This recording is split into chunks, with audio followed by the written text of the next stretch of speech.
Well, Indiana has a 157-mile toll road across the northern portion of the state. There's also tolling on the Ohio River bridges.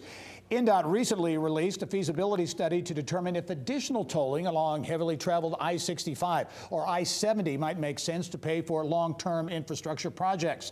How much money could tolling generate, and how soon could tolls be in our future?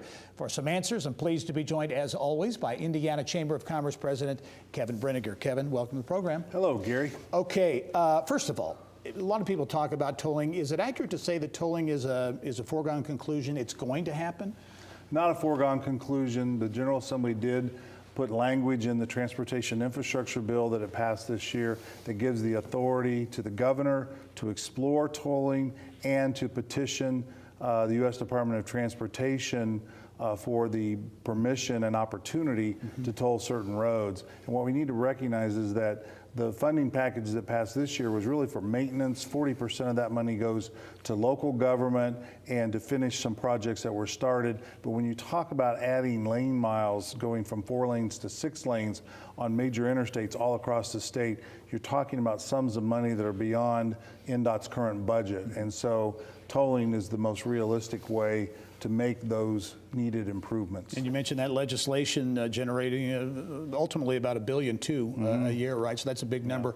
You say tolling would likely be needed, perhaps, above and beyond that, to fill the gap. Let's talk about a feasibility study was just released by the Indiana Department of Transportation. Looked at a number of things, potential revenues coming in from tolling, also where it might make sense to do it. You know, talking about making I-65 and I-70 a minimum of 6 lanes. Talk about the feasibility study. Well, that's really the first step in this process. I mean, you have to know what revenues could be generated based on traffic counts. One of the positive things about looking at this is that they estimate that some 40% of any tolling revenue that would be generated would come from vehicles from out of state. So they would be paying to help improve our roads. But it really is the wave of the future. If you've been across the Ohio River bridges, you know that you don't have to slow down and fumble in your pocket for change to pay the toll. It's done on an electronic camera system.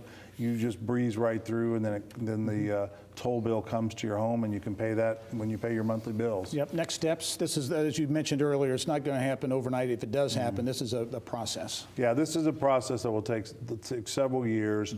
The General Assembly did give the governor the authority to unilaterally decide whether to pursue tolling, and where to pursue it. And they will look at where the greatest need is and what revenue is likely to be generated from that segment of highway, and then determine what's the best approach and how to proceed. Before we leave, got to get your comment. Great night this week, as always, the Indiana Chamber annual dinner.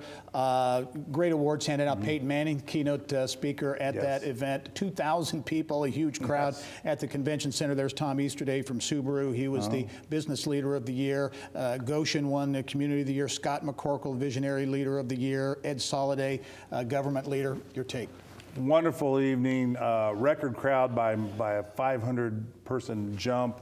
We had to do it in one of the exhibit halls, and the governor gave some nice remarks and gave me a recognition that was. You got a Sagamore of the Wabash. I did for my 25 years at the Indiana Chamber, which happens today as we're sitting here in the studio. And it was a blessed evening and just a wonderful event. Well, congratulations, a richly deserved honor, Kevin. And as always, thanks for coming in. We look forward to seeing you soon. My pleasure, Gary. Always great to visit with you.